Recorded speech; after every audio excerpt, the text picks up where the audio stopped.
कई जगहों पे आपने अपने कार्यक्रम को रखा है। अब चुनाव आने वाला है, क्या है रण? भारतीय जनता पार्टी जनहित के सभी मुद्दों पर पूरी तरीके से फ्लॉप हो गई और इनकी गलत नीतियों के चलते देश का करोड़ों करोड़ जवान बेरोजगार हो गया, बेरोजगारी का दंड झेल रहा है। जब से भाजपा सरकार आई है, सरकारी नौकरियों के लाले पड़ गए, बेइंतहा गरीबी बढ़ी है। गरीबी का आलम यह है कि 140 करोड़ की आबादी में 80 करोड़ लोग ऐसे गरीब, लाचार, बेबस जिंदगी जीने के लिए मजबूर हैं, जिनकी जिंदगी ही 5 किलो 10 किलो चावल पर आके अटक गई है। महंगाई आसमान पर है, आम लोगों का जीना दूभर हो गया। किसानों को लाभकारी मूल्य देने का वादा करने के बावजूद भी आज तक किसानों को लाभकारी मूल्य नहीं मिला। यहां तक कि किसानों की एक ही मांग है कि किसानों के उत्पाद का न्यूनतम समर्थन मूल्य घोषित कर दिया जाए। भाजपा सरकार वो भी नहीं कर रही है। प्रदेश में छुट्टा जानवर किसानों की फसल चर के चौपट कर रहे हैं। योगी सरकार इस पर प्रभावी नियंत्रण करने में फेल है। आज उत्तर प्रदेश की कानून व्यवस्था पूरी तरीके से ध्वस्त हो चुकी है और उसका नतीजा है कि बड़े पैमाने पर जब से भाजपा सरकार बनी, एससी, एसटी, ओबीसी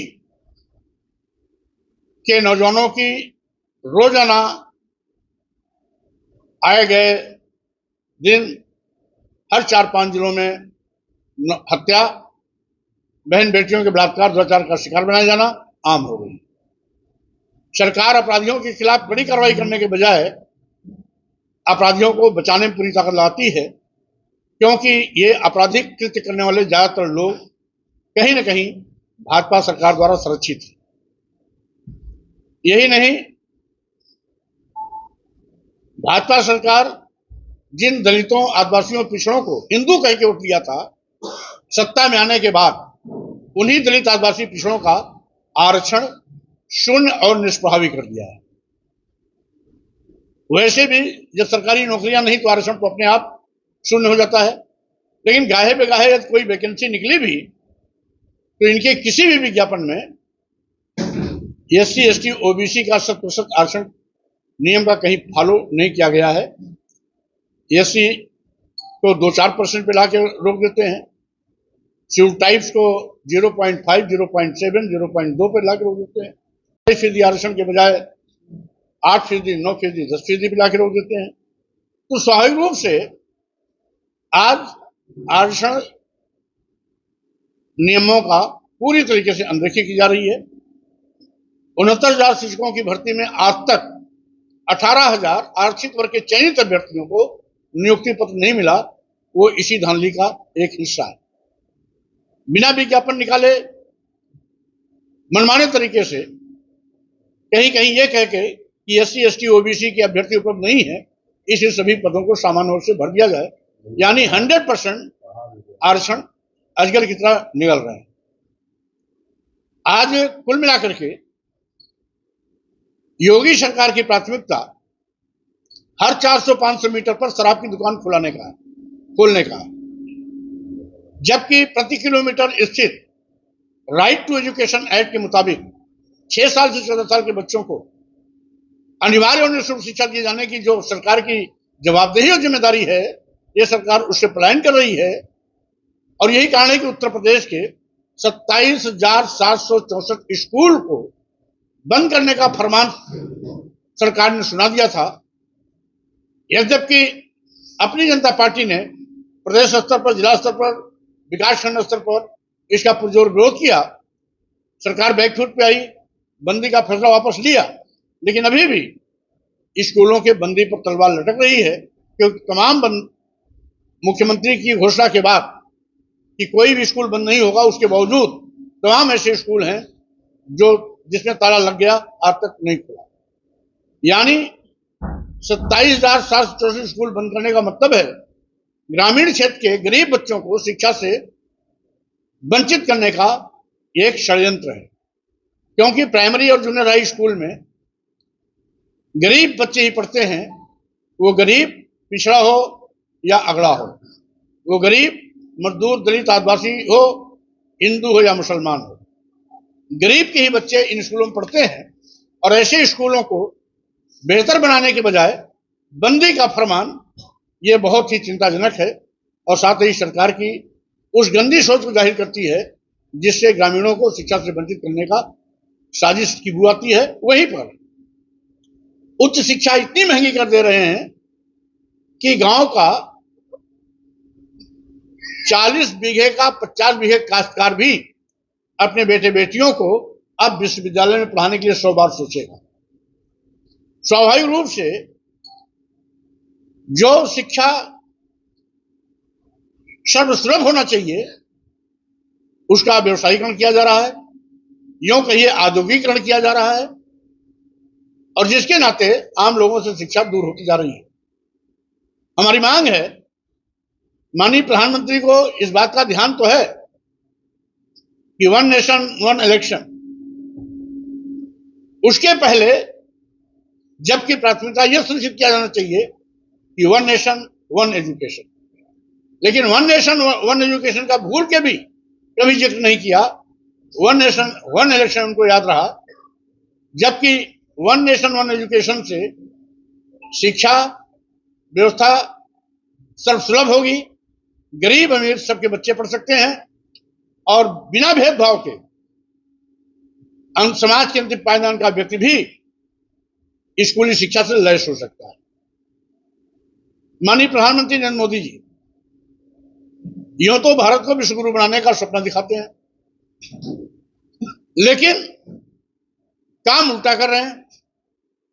जब से माननीय देश के राष्ट्रीय संपदा संपत्ति और विभाग एक एक करके अरबों खरबों की संपत्ति कौड़ियों के भाव बेचना शुरू कर दिए हैं।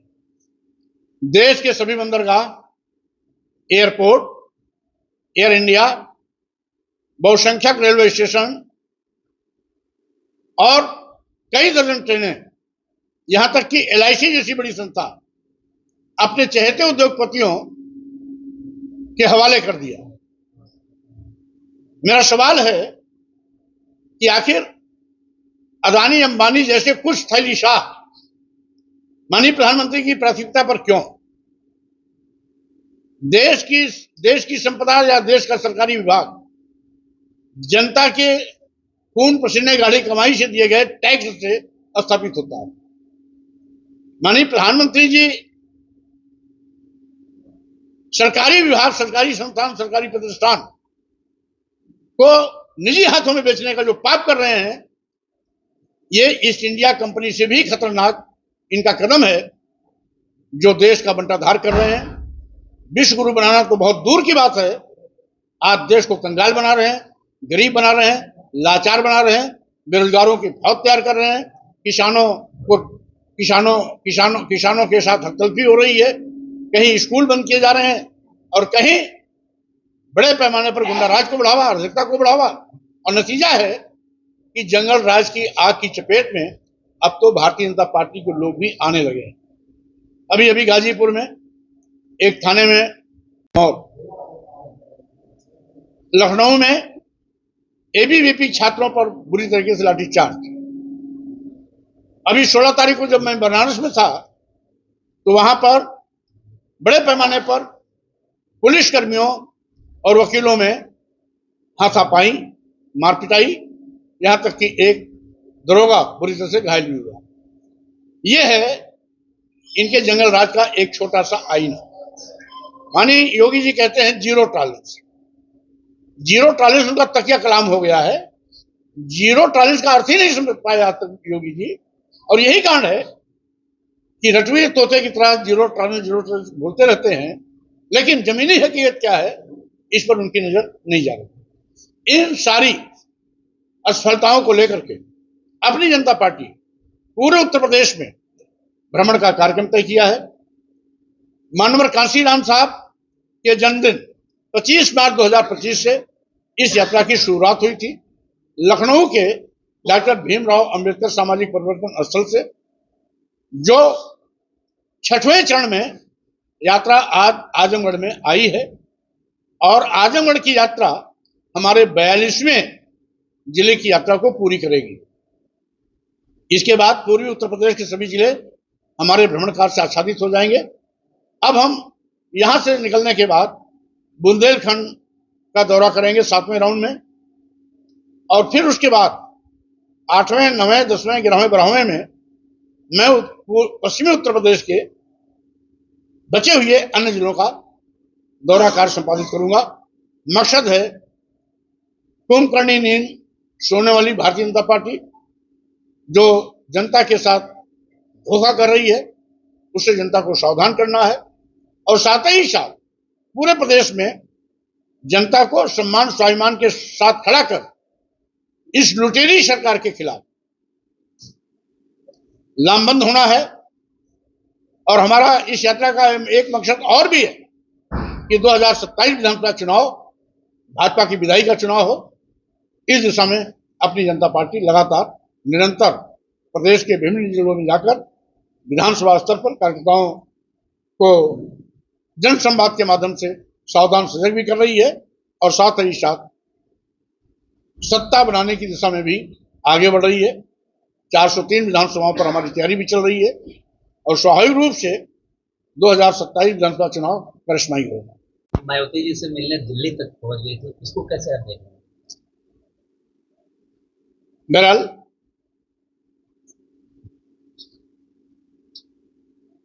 क्योंकि ये व्यक्तिगत मुलाकात है और दो राजनीतिक महिलाएं आपस में मिल रही तो अच्छी बात है, होना भी चाहिए। सूत्रों तो ये भी खबर लग रही है कि आजम खान जेल से निकलने के बाद मायावती की पार्टी ज्वाइन कर सकते हैं। बहरहाल आजम खान साहब बहुत बड़े नेता हैं, समाजवादी विचारक हैं। जिस तरीके से राजनीतिक भेदभावना से उनके साथ जनजाति अत्याचार हुआ है, वाकई में राजनीति में बदले की भावना से काम नहीं करना चाहिए, जिसके वो भुक्तभोगी रहे हैं। हमारी शुभकामनाएं हैं वो जेल से जल्दी बाहर आए और जिस तरीके से समाजवाद विचारधारा पर लगातार लड़ते रहे हैं वो आगे इस लड़ाई का नेतृत्व करें। अखिलेश यादव जैसे पीढ़ी, लेकिन अगर मुस्लिम चले जाएंगे मायावती जी के साथ, उसका कितना असर समाजवादी पार्टी को मिलेगा? बहरहाल पीडीए एक धोखा है। जब पीडीए की परिभाषा आज तक अखिलेश यादव जी खुद नहीं समझ पाए, खुद भ्रमित है। वो कभी पी का मतलब पिशा बताते हैं तो कभी पी का मतलब पंडित बता देते हैं, कभी डी का मतलब दलित बताते हैं तो कभी डी का मतलब डिम्पल यादव बता देते हैं, कभी ए का मतलब अल्पसंख्यक बताते हैं, कभी अगड़ा बता देते हैं, कभी आदि आबादी बता देते हैं। तो सही मायने में जब नेता ही कंफ्यूज है तो संदेश क्या देगा?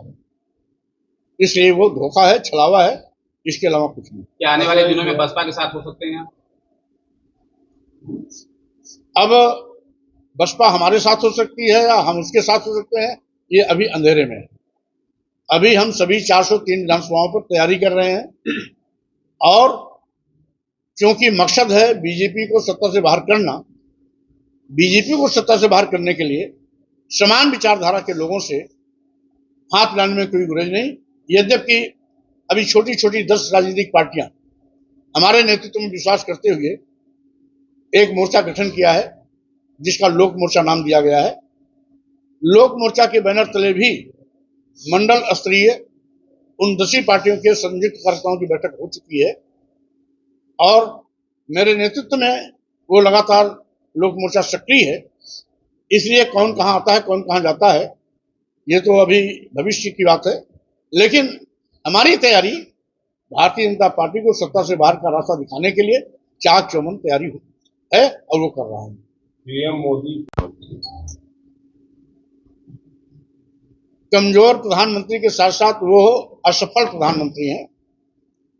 अगर वह सक्षम प्रधानमंत्री होते तो देश की राष्ट्रीय संपदा संपत्ति विभाग नहीं बेचे जाते।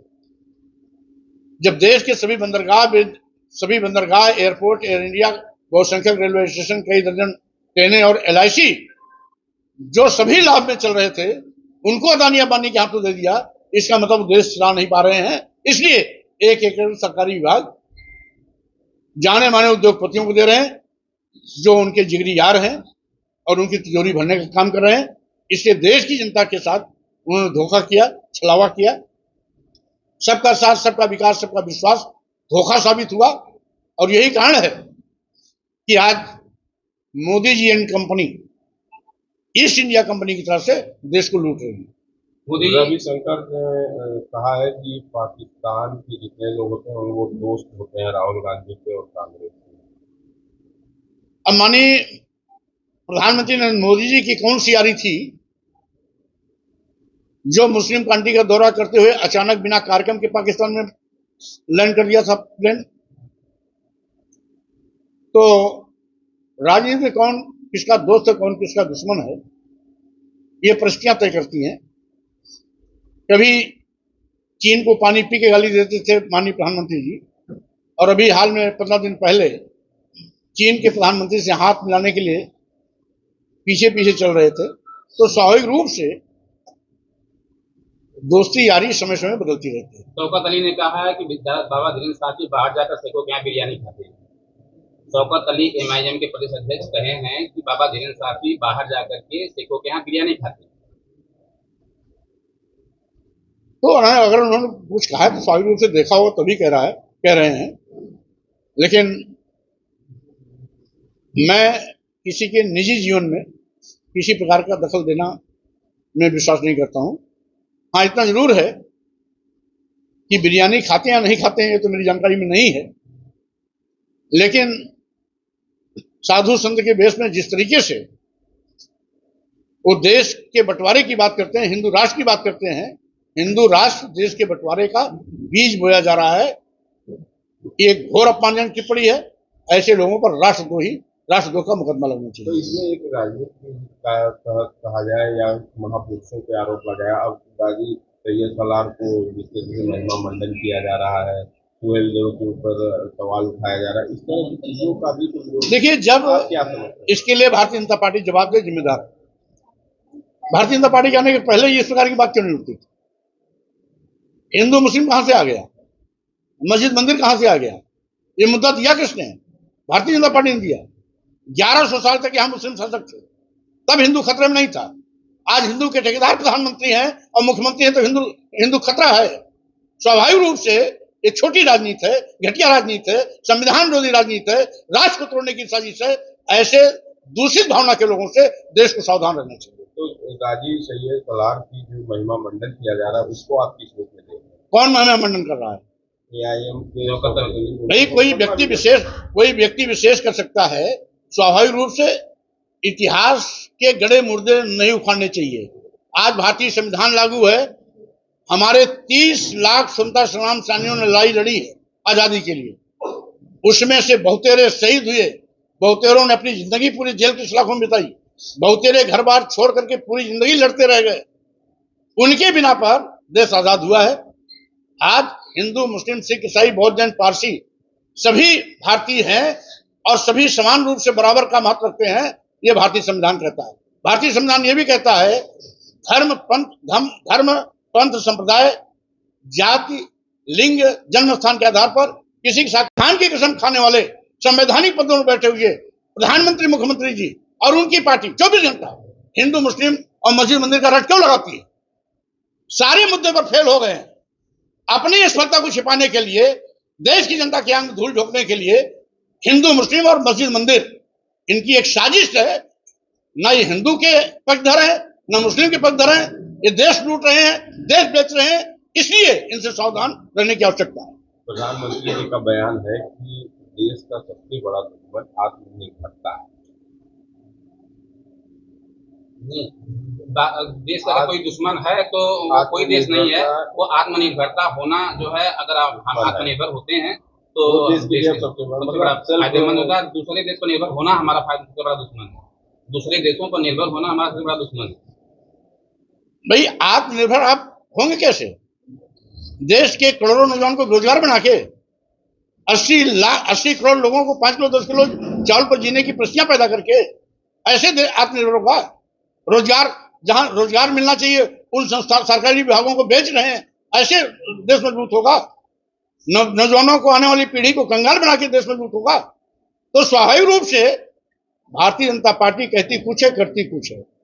लोक लुभावन वादे और नारे करती है और ठीक उल्टा काम करती है, जिससे आज देश त्राह त्राह कर रहा है। नहीं, सवाल हमारा ये है, अब जिस तरीके से आत्मनिर्भरता पे ये बात कही जा रही है, तो ये तो सरकार की जिम्मेदारी थी कि यहाँ के लोगों को स्वावलंबी बनाए, यहाँ पे रोजगार दें, यहाँ इस तरीके से डिपेंड न रहे। लेकिन आज की डेट में इस तरह के बयान तो प्रधानमंत्री जी के आप किस रूप में लेंगे और आपका क्या होगा? ये केवल धोखा है। अगर वाकई में आत्मनिर्भर बनाना होता तो उत्तर प्रदेश के मजदूरों को, देश के मजदूरों को इजराइल नहीं भेजते मजदूरी के लिए, दुबई नहीं भेजते, मुस्लिम कंट्रीज में नहीं भेजते। वो अपने इसी देश में रोजगार की व्यवस्था करते, नई नई फैक्ट्रियां लगाते, उद्योग लगाते, संसाधन देते, निजी क्षेत्रों का राष्ट्रीयकरण करते, देश के नौजवानों के लिए रोजगार पैदा होता, देश के करोड़ों नौजवान को सरकारी नौकरियां मिलती। तो स्वाभाविक रूप से आज मोदी जी और भारतीय जनता पार्टी सरकार इस देश को खोखला कर रही है, कंगाल कर रही है, देश को गरीब बना रही है, नौजवानों को बेरोजगार बना रही है, किसानों के साथ अन्याय कर रही है। और सभी मुद्दे पर यह सरकार पूरी तरह से फेल है। केवल लच्छेदार भाषण ही करते हैं, जमीनी हकीकत से बहुत दूर रहते हैं। एक सवाल और है सर कि है आरजेडी और कांग्रेस के प्रधानमंत्री नरेंद्र मोदी की मां के ऊपर जिस तरह से टिप्पणियां की जा रही है, इसको आप वीडियो बना करके भी वायरल किया जा रहा है। यही भारतीय जनता पार्टी के लोग सोनिया गांधी के विषय में कितनी भद्दी भद्दी टिप्पणियां की हैं, क्या भूल गए क्या? क्या सोनिया गांधी किसी की मां नहीं है क्या? मां प्रधानमंत्री की हो, हरवाहे की हो, चरवाहे की हो, रिक्शे वाले की हो, मां मां होती है। जितना सम्मान मोदी जी की मां का है, उतना ही सम्मान औरों की भी मां का है। मोदी जी की मां को हम लोग भी मां मानते हैं, लेकिन भारतीय जनता पार्टी जो पहले तंज किया था, इससे भद्दी भद्दी गालियां सोनिया के लिए, उसके विषय में मोदी जी क्यों चुप हैं? एक चीज। दूसरी चीज, आज बिहार में सरकार किसकी है? केंद्र में सरकार किसकी है? अगर किसी ने गाली दी, उसके खिलाफ तत्काल एफआईआर करके जेल भेजना चाहिए, न कि बिहार बंद करना चाहिए। बिहार बंद का मतलब अपनी गठबंधन सरकार के खिलाफ मोर्चा खोलना। तो स्वाभाविक रूप से ये जिस थाली में खाते हैं उसमें भी छेद करते हैं। और साथ ही साथ आज देश की बेरोजगारी, गरीबी, महंगाई, अशिक्षा और साथ देश बेचा जाना, स्कूल बंद किया जाना, इन मुद्दों पर तो कभी बाहर नहीं निकलते, कभी सड़क पर नहीं निकलते। मां गाली मिल गई, बिहार बंद हो रहा है, जबकि उसके खिलाफ एफआईआर होना चाहिए, जेल जाना चाहिए और यही पर मामला पटाक्षेप होना चाहिए।